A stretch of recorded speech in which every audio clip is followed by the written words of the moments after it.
Toss করে আসি। মহিলাদের হাতে পায়ে নখ পালিশ ব্যবহার করা হারাম। নখ পালিশ প্রলেপ, নখ পালিশ প্রলেপ। অজু বা গোসলের সময় নখ পালিশের নিচে পানি যায়নি। সারা দুনিয়ার পানিও যদি তার মাথায় ঢালে, পদ্মা নদীতে সুবতি সুবতি আদামারা দিয়ে ফেলায়, তবুও শরীর পাক হবে না, সিজদা দিয়া জায়েজ নাই, হারাম। মেহেদি লাগাইতে পারবেন হাতে পায়ে, মেহেদি লাগাইতে পারবেন। মেহেদিটা এটা নখের কালারের সাথে অ্যাডজাস্ট হয়ে যায়, ওটা প্রলেপ না। কথা কি বলছেন? হাতে এবং পায়ে। মহিলারা এবার কিছু কিছু আছে বাউল ভক্ত, ফাউল ভক্ত, ওই বেশি ওই যে মিউনিসিপালিটির ভক্ত, তারা আবার আশেকে রসুল, বিশ্ব আশেক।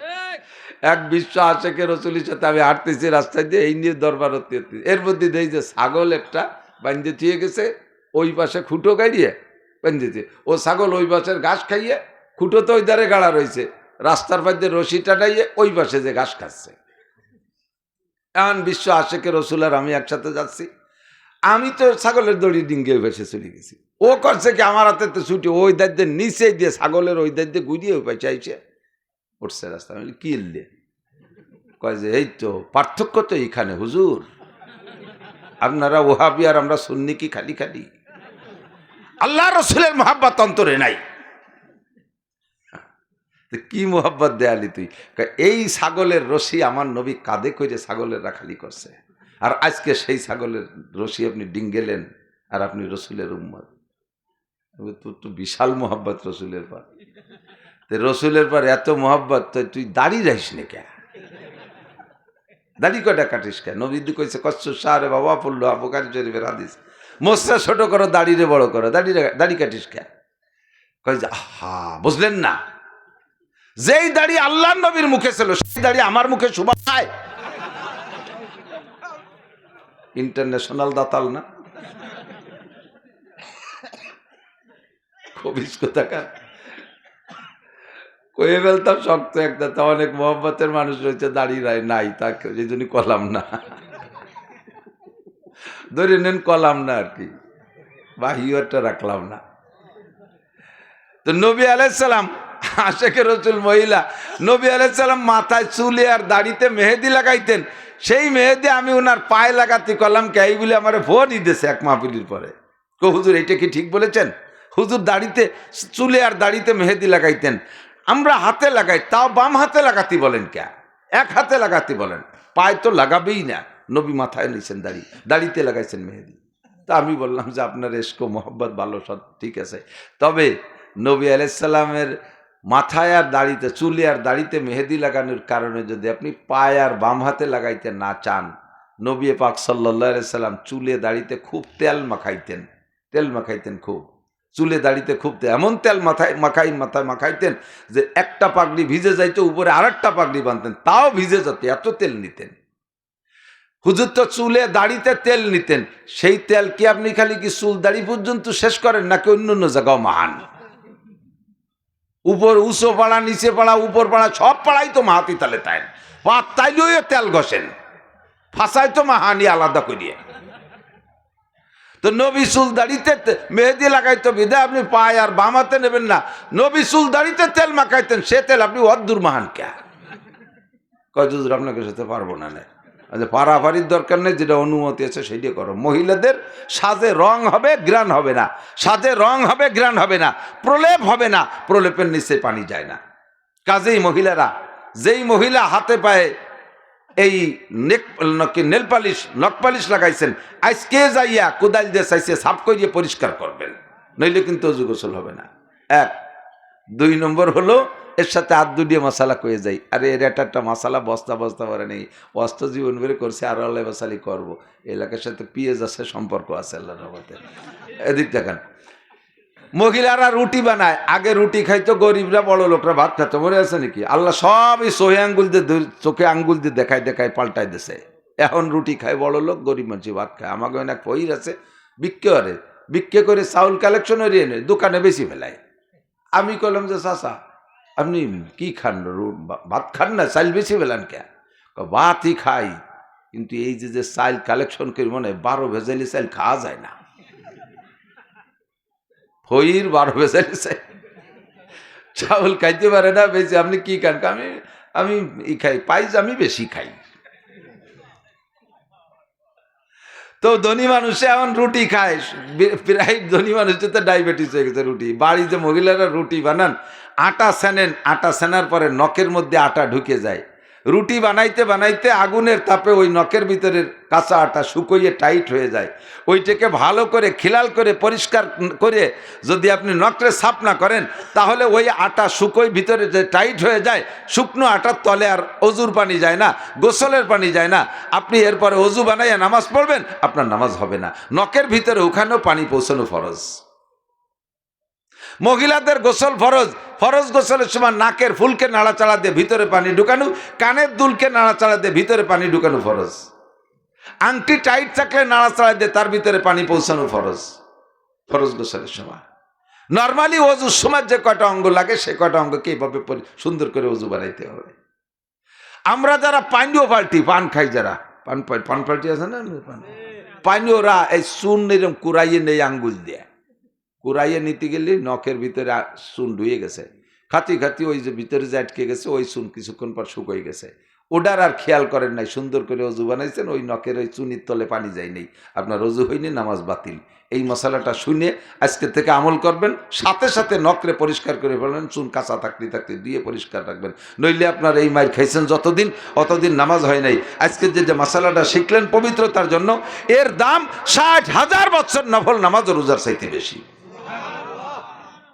দরকার আছে না নাই? পুরুষরা চুলে দাড়িতে কালো মেহেদি লাগানো কবিরা গুনাহ, মাকরুহে তাহরিমি। লাল মেহেদি লাগাইতে পারবেন, মহিলারা লাল মেহেদি লাগাইতে পারবেন, কালো কলব দেওয়া এটা শরীয়তে জায়েজ নাই। এটা হলো তাহরিফে তাকলিক, আল্লাহর সৃষ্টির ভিতরে পরিবর্তন ঘটানো, এই সাইজের অনুমতি নাই।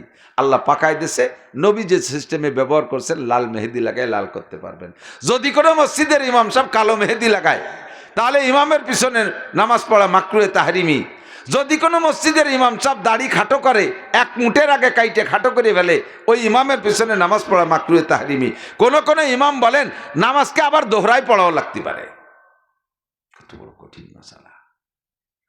ইমাম সাহেব কিরাত পড়তে যাইয়া খেয়াল করেন, সুরো একটা পড়ছেন, মানে সুরো ফাতিহা পড়ছেন, এখন কোন সুরো পড়বেন এই নিয়ে ভাবতি কোন সুরো পড়বেন ভাইবে কুল পাচ্ছেন না, কোনটা খালি সুরো চতুর্দিক দিয়ে ঠেলতেছে, কোনটা পড়বো। এই ঠেলাঠেলির ভিতরে যে টাইম চলে গেছে কতটুক জানেন? সুবহান রাব্বিল আজিম, সুবহান রাব্বিল আজিম, সুবহান রাব্বিল আজিম, 3 সেকেন্ড, তার বেশি লাগে নাই, বা 5 সেকেন্ড। এই 4-5 সেকেন্ড আপনি ভাবতে যদি সময় চলে যায়, আপনার অজীব তরক হয়ে গেছে। শেষ বইটাকে সেজদা দিতে হবে। যদি ইচ্ছাকৃতভাবে এরকম করেন, তাহলে পুরো নামাজ আবার পড়তে হবে, নামাজ বাতিল হয়ে গেছে। দুইটা রোকন, দুইটা ফরজ আদায় করার মাঝখানে 3 তাসবিহ পরিমাণ গ্যাপ দেওয়া, এটা ওয়াজিব তরকের। ইচ্ছাকৃতভাবে করলে নামাজ বাতিল, ভুল ক্রমে হয়ে গেলে সেজদা দিতে হবে।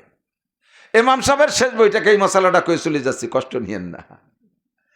না, 2টা তো রয়ে গেছেন, জটিল ঝামেলা বলি যাই না, কি বলেন?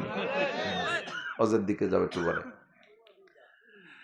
ইমাম সাহেব শেষ বইটাকে দোয়া দুরূদ সব পড়া হয়ে গেছে, পিছনে দলা হুজুর, আব্দুল গফফার সাহেব, ইসমাতুল্লাহ কাসেমি, লিয়াকত আলী সাহেব, আপনাদের এলাকার বড় বড় হুজুররা পিছনে, কিন্তু মুরব্বীরা একটু ষোলো পড়ে, ওনরা আবার পড়তে যেটা আওয়াজও হয়ে যায়। ইমাম সাহেব তো সব পড়া হয়ে গেছে, কানে আসতেছে যে হুজুর কেবল পড়ছে এই দুরূদ শরীফের শেষ অংশ, এখনো দোয়া মাসুরা রয়েছে, আর ইমাম সাহেবের তো সব হয়ে গেছে। ইমাম সাহেব চিন্তা হচ্ছে যে এত বড় হুজুররা পিছনে, আমি এত তাড়াতাড়ি সালাম ফিরে দিলি না, কিছু করলো নামাজের পরে। এই জন্যই চুপ করে বসে, সবাই পড়া শেষ হোক, একসাথে সালাম ফিরে বানি। এই অপেক্ষা করে মুসল্লিদের রেয়াতে যদি কিছুক্ষণ চুপ করে থাকেন ইচ্ছাকৃতভাবে, আপনার নামাজ বাতিল। আর আপনি সালাম ফিরেছেন কি ফিরেন নাই, ফিরবো কি ফিরবো না, এই দোমনার ভিতর দিয়ে যদি 3 তাসবিহ পরিমাণ টাইম ওখানে গ্যাপ হয়ে যায় সালাম ফিরাইতে, তাহলে সেজদা দেওয়া ওয়াজিব হয়ে গেছে। আপনার পড়া শেষ তো সালাম ফিরে দেবেন, পিছনে যারা পড়তেছে তাকে হোক না হোক সেটা আপনার ব্যাপার না। আর পিছনে যারা আছেন তারা যদি দুরূদ শরীফটা পড়ে শেষ করতে, মুখে বলে আত্মায়াতু পড়ে শেষ করতে পারেন, দুরূদ শরীফের অর্ধেক হয়েছে অথবা 2 ভাগই হয়েছে, দোয়া মাসুর হয়নি, ওটুক পড়তে যাবেন না, ইমামের সাথে সাথে সালাম ফিরে দেবেন। আপনিও যদি এখানে দেরি করেন যে আমি সবটুকু পড়ে নেই, হুজুর সালাম ফিরেছে, ফিরে বেড়াগো, হুজুরের কথা মতো আমার ফিরেতে হবে নি, আমার কতটা বাহির হয়েছে ভর্তি, এই বলে সপ্তাহ ভরি চড়ি যদি সালাম ফিরাইতে যান তাহলে আপনারও নামাজ নষ্ট হয়ে যাবে, আপনি ইমামের হুকুম মানেন নাই। কথা কি বোঝা গেছে? সিজদায় আপনি ইমাম সাহেব তসবিহ 3টা পড়ে উঠে গেছে, সে তাড়াতাড়ি পড়ছে, আপনি একটু পাতলা পাতলা করে পড়ছেন, 3 বার হয়নি, 2 বার হয়েছে, এর মধ্যে ইমাম সাহেব উঠে গেছে, বাস আপনি 3 বার করতে যাবেন না, সাথে সাথে উঠে যাবেন। যদি 3 বার করা যদি দেরি করেন, ইমামের হুকুম মানা ওয়াজিব, ইমামের অনুসরণ করা ওয়াজিব ছিল, সেই ওয়াজিব তরক হয়ে গেছে, আপনার নামাজ যদিও ফাসেদ হয় নাই, কবিরা গুনাহ থেকে যাবে আপনার। কথা কি বোঝা গেছে? আর 2টি মশালা না কেউ পারতেছি না কব, সে 2টি হলো মসজিদে গেছেন, জামাতে নামাজ পড়বেন বলে ঢুকছেন, ঢুকে যে দেখেন যে ইমাম সাহেব রুকুতি, ইমাম সাহেব রুকুতি, যদি ইমামকে রুকুতি আপনি যে ধরতে পারেন তাহলে রিকাতটা পাইলেন, তো কট্টুক পাইলে ইমামরে রুকুতি ধরতে পারলেন। ইমাম সাহেব সামি আল্লাহ কওয়ার আগে, সামি আল্লাহ কয়ে যে সিন হইছে না, এই সামি আল্লাহ কওয়ার আগে রুকুতি যে একবার সুবহান রাব্বিল আজিম পড়ে সারতে হবে, তাহলে রুকুটা পাইলেন। আর রুকুটা পালে লাভ কি? ওই রুকুটা যদি না পাইতেন তাহলে ওই রিকাতটা বাদ ছুটে গেল, সালাম ফিরানোর পর তো ওই রিকাত পড়া লাগবে, সালাম ফিরানোর পরে যখন একা পড়বেন এক রিকাতের নেকি পাইবেন। আর যদি রুকু ধরতে পারেন তাহলে রিকাতটা পেয়ে গেলেন, এক রিকাতে আপনি 27 রিকাতের নেকি পাবেন। কাজেই চেষ্টা করতে হবে রুকুটা ধরার। এখন ইমাম সাহেব রুকুতি আছে, আপনি সবে মাত্র গেছেন, যাই আপনার কাজ বাকি রয়েছে কতটা? 1 নম্বর ইন্নিয়াজাতু,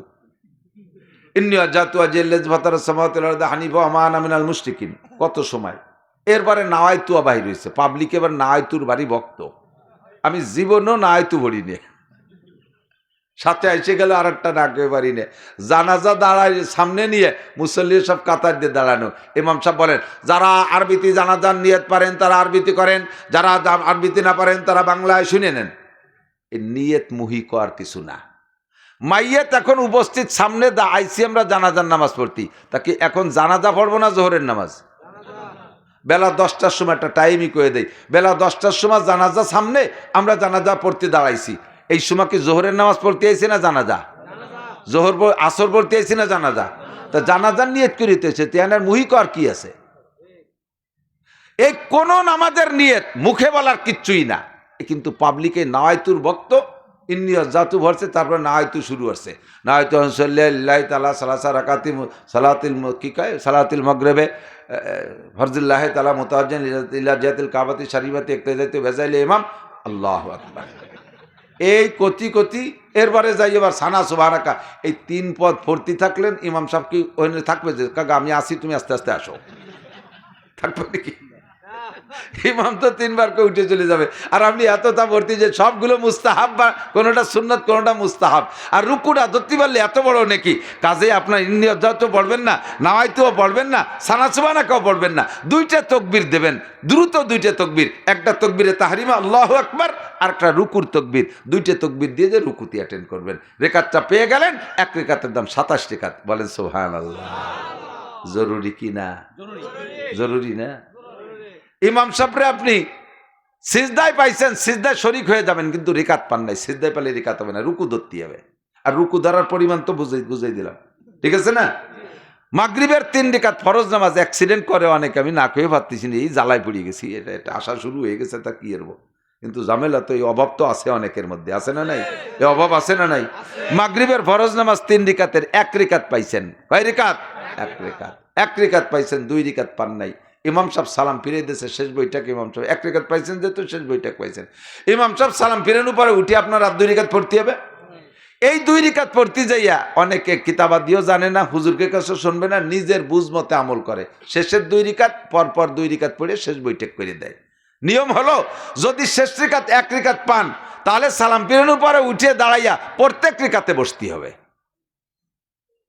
বলেন 4 রিকাত কো 3 রিকাত, 1 রিকাত তো ইমামের পিছনে পাইছেন, আর 2 রিকাত আছে না, এই 2 রিকাতের প্রত্যেক রিকাতে বসতে হবে।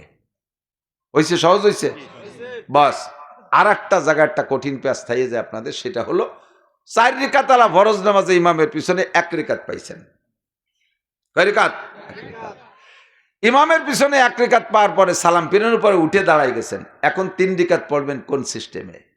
আপনি ইমামের পিছনে পাইছেন যে রিকাতটা, সেটা ইমাম পড়ছে শুধু সূরা ফাতিহা দিয়ে, আর আপনার জিম্মায় এখন রয়ে গেছে সূরা মিলানো 2 রিকাত আর ফাতিহা ওয়ালা 1 রিকাত। আপনি যদি আপনার কায়দায় বুঝমতে মাসালা তৈরি করেন, তাহলে মনে করবেন যে তার ফাতিহাওয়ালা 2 রিকাতরে একদিক করে ফেলি। তাই ইমাম সাহেবের সাথে তো 1 রিকাত ফাতিহাওয়ালা পড়ছি, আর 1 রিকাত ফাতিহাওয়ালা এই সাথে সাথে পড়িয়ে বসি, পরে সূরাওয়ালা 2 রিকাতের পিছনে নিয়ে যাব। এটা আপনি অজেবতর করছেন, তরতিবের খেলাফ করছেন। আপনার যে 3 রিকাত বাকি আছে, এই 3 রিকাত পড়ার নিয়ম শুনে নেন। কথা কি বুঝতে পারতেছেন? 3 রিকাত যে বাকি আছে, 3 রিকাতের সালাম ফিরানোর পরে উঠে দাঁড়াইয়া 1 রিকাত সূরা মিলাইয়া আলহামদুলিল্লাহ সূরার সাথে আর এক সূরা পড়ার নাম হলো সূরা মিলানো, সূরা মিলাইয়া পড়ে বসবেন।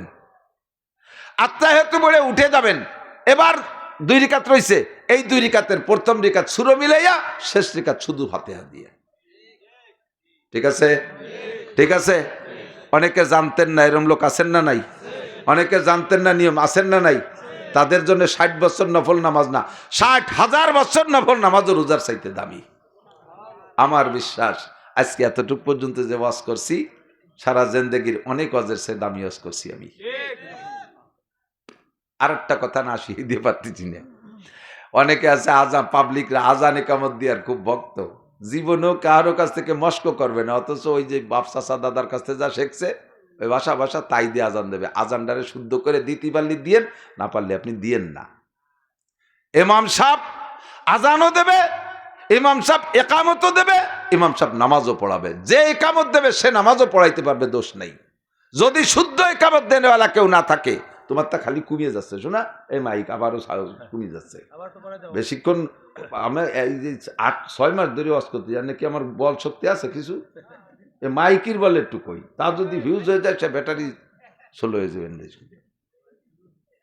একামত এদিকে আসেন, শুদ্ধ করে যদি একামত দিতে না পারেন, আজান দিতে না পারেন, দিয়েন না।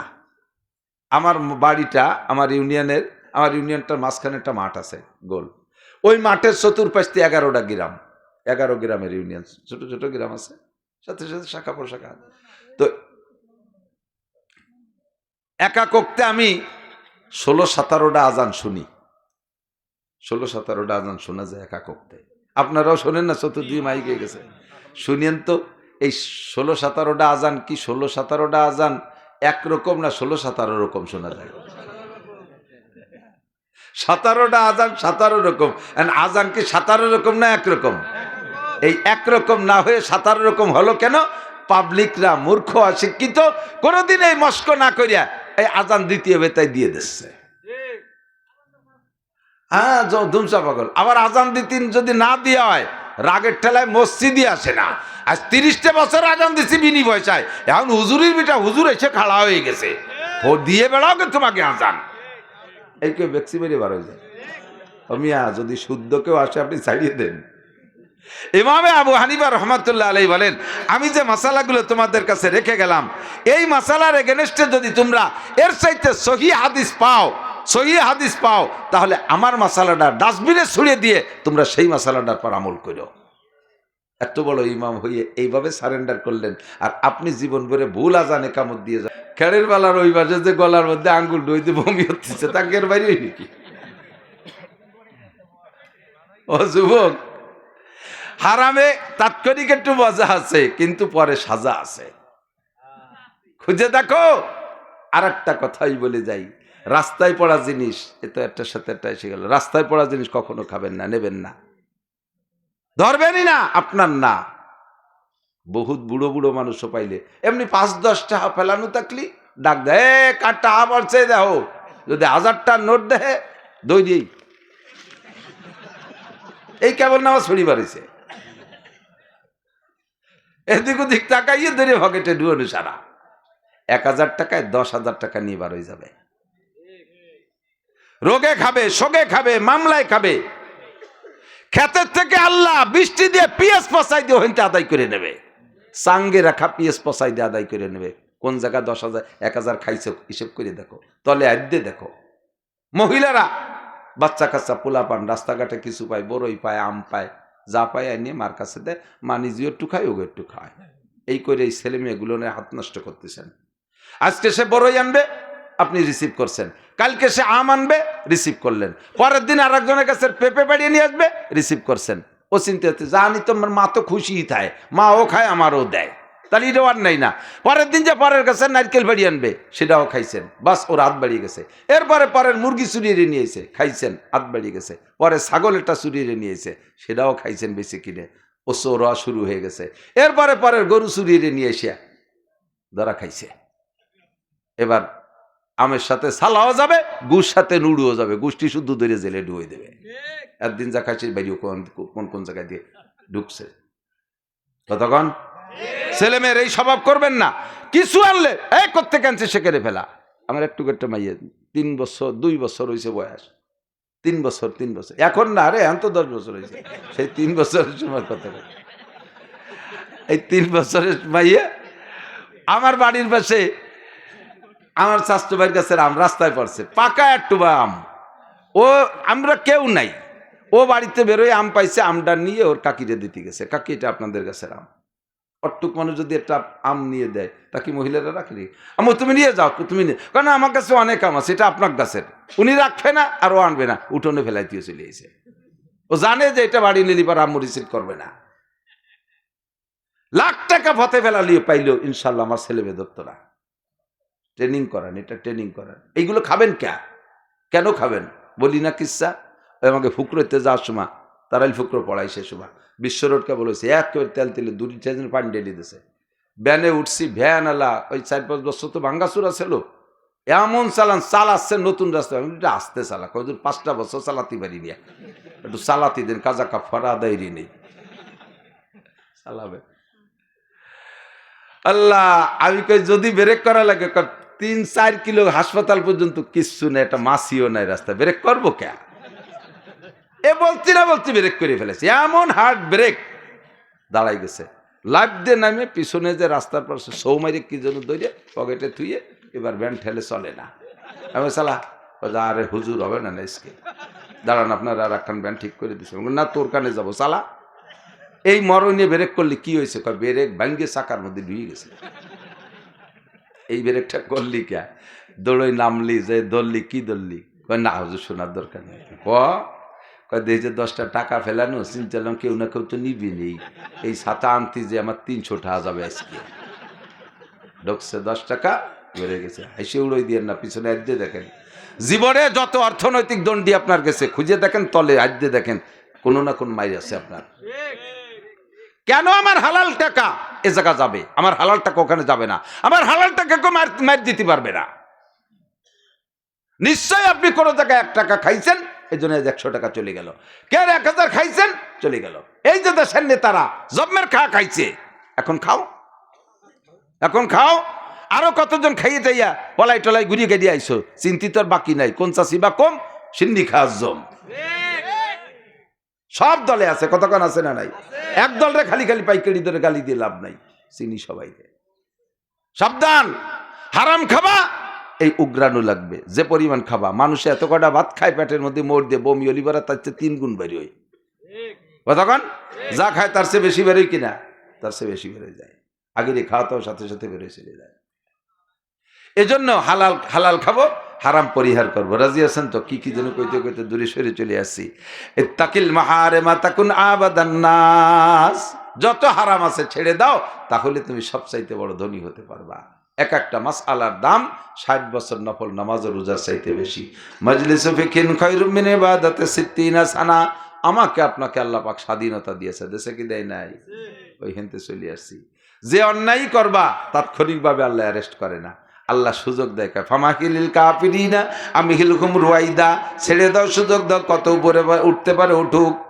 এই স্টেজ থেকে যদি কেউ গড়াইয়া পড়ে, একটু ব্যথা পাবে, তবে মরবে না। কতক্ষণ স্টেজ থেকে গড়াই পড়লে, বুড়ো মানুষও যদি পড়ে তাহলে ব্যথা পাবে, কিন্তু মরবে না।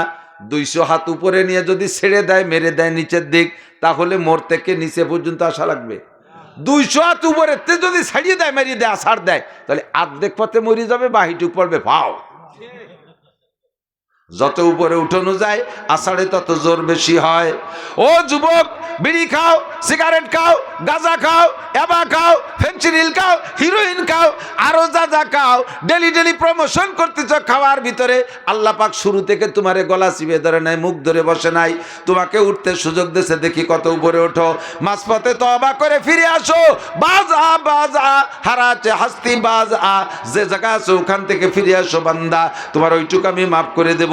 যদি তুমি ফিরে না আসো, উঠতে থাকো, আল্লাহ তোমার সুযোগ দিয়েছে, ওঠো, কত উপরে ওঠো। যত উপরে উঠবা আষাঢ়ে তত জোর হবে। এক পর্যায়ে হারাম খাইতে খাইতে তুমি এখন পাগল হয়ে গেছো, মাতাল হয়ে গেছো, চোখ নষ্ট হয়ে গেছে, কিডনি নষ্ট হয়ে গেছে, গাল শুকায় গেছে, হাতে পায়ে মাংস নাই, তুমি মাথায় সবসময় ঘুরে, ঘুম আসে না, ইত্যাদি ইত্যাদি রোগে আক্রান্ত হয়ে গেছো। দুনিয়ার কোনো ডাক্তার আর তোমার চিকিৎসা করতে পারবে না। আল্লাহ পাক বলেন সানাস্তাদরিজুহুম মিন হাইসু লা ইয়ালামুন, কোন দিক দিয়ে যে মারবো তুই টেরও পাবি না, কোন দিক দিয়ে ধরবো তুই টেরও পাবি না। আল্লাহ পাক আমাকে সুযোগ দিয়েছেন, ইমানের ব্যাপারে সুযোগ আছে, আমার দিক ইমানের ব্যাপারে সুযোগ দিয়েছে, আর আমলের ব্যাপারে আল্লাহ পাক আসানিয়ার সহজের মুআমালা করেছেন। ইমানের ব্যাপারে আল্লাহ পাক বলেন লা ইকরাহা ফিদ্দিন। উলামায়ে কেরাম মনে রাখবেন, কথা বলবেন, যে কথা বলতে যে এত কথা বলে ফেলাইছি, হঠাৎ করে শুনবে একদিন আমার মৃত্যু খবর, কেঁদে কেঁদে আসবে সবাই দিতে শুধু কবর। এখন মাঠে ময়দানে আমরা আছি, একসময় আমরা থাকবো না, একসময় আমরা থাকবো না। তবে চেয়ারটা যদি খালি হয়ে যায়, এই চেয়ারে এসে বসবে ভণ্ডরা, ভণ্ডরা যাতে বসতে না পারে, যোগ্য আলেম এই চেয়ারে বসার চেষ্টা করেন, প্রস্তুতি নেন, কাজেই বয়ান শুনবেন এবং শিখবেন। আল্লাহ পাক সকলকে তৌফিক দান করেন, বলেন আমিন। আল্লাহ পাক ইমানের ব্যাপারে আসানির, ইমানের ব্যাপারে সুযোগ দিয়েছেন, ইমানের ব্যাপারে সুযোগ দিয়েছেন, কোনো জবরদস্তি নাই। আর আমলের ব্যাপারে সহজ পথ অবলম্বন করেছেন। দুইটা কথা মনে রাখবেন, ইমানের ব্যাপারে সুযোগ, কোনো জবরদস্তি নাই, মনে চাইলে ইমান আনো। ফামান শাআ ফালইউমিন, কোরআন শরীফের আয়াত, আমার বানানোর কথা না। কোনো কাফেররে পিটে মুসলমান বানানো যাবে না, হিন্দুরে প্রেসার দিয়ে মুসলমান বানানো যাবে না, খ্রিস্টানি খুদ নাসারাদেরকে চাপের মুখে মুসলমান বানানো যাবে না, তাদেরকে দাওয়াত দিতে হবে নরমালে। নবী পাককে আল্লাহ পাক বলেন লাস্তা আলাইহিম বিমুসাইতির, আপনাকে দারোগা বানাই পাঠাই নাই যে দেশের হিন্দুদেরকে পিটাই পিটাই মুসলমান বানাবেন, কাফেরদেরকে পিটাই মুসলমান বানাবেন, আপনারা দারোগা বানাই পাঠাই নাই। আমা আলাইকা ইল্লাল বালাগ, আপনার দায়িত্ব তবলিগ করা, পৌঁছাই দেওয়া, কলেমার দাওয়াত দেন, সুফলগুলো বলে দেন। আসলিম তাসলাম, তুমি ইসলাম গ্রহণ করো, শান্তিতে থাকবা, দুনিয়া শান্তি, আখিরাতেও শান্তি। কথা বলেন ঠিক কি ঠিক না? ফামান শাআ ফালইউমিন ওয়া মান শাআ ফালইয়াকফুর, যার মনে চায় মুমিন হও, যার মনে চায় কাফের হও। মানি তাদা ফা ইন্নামা ইয়াহতাদি লিনাফসি, যদি তুমি ইমানদার হও তাহলে তার একটা ফল আছে, এটা তুমি উপভোগ করবা। ওয়া মান দাল্লা ফা ইন্নামা ইয়াদিল্লু আলাইহা, আর গুমরাহ হয়ে যাবা, পথভ্রষ্ট হবা, কাফের হবা, তারও প্রতিদান আছে, সেটাও তুমি ভোগ করবা। অসুস্থ নিয়ে যান, এদিক থেকে আমার দিক থেকে ওনাকে নিয়ে যাচ্ছে। তাহলে ইমানের ব্যাপারে স্বাধীনতা আছে না নাই? আর আমলের ব্যাপারে আপনাকে সহজ পথ অবলম্বন করেছে আল্লাহ তাআলা। কোনো জায়গা আল্লাহ তাআলা কঠিন রাখে নাই। লা ইকাল্লিফুল্লাহু নাফসান ইল্লা উসাহা, শক্তির বাহিরে, আমার দিক শক্তির বাহিরে কোনো আমল আল্লাহ তাআলা হুকুম করে নাই। 5 ওয়াক্ত নামাজ পড়া সম্ভব না অসম্ভব? বিশাল কঠিন না? যদি বিশাল কঠিন হইতো লক্ষ লক্ষ মানুষ পড়ে কি এনে কতক্ষণ? রমজানের রোজা রাখা সম্ভব না অসম্ভব? সম্ভব। আল্লাহ পাকে রোজার সাথে বলছে ফামান শাহিদা মিনকুম শাহরা ফালইয়াসুম, আমার দিক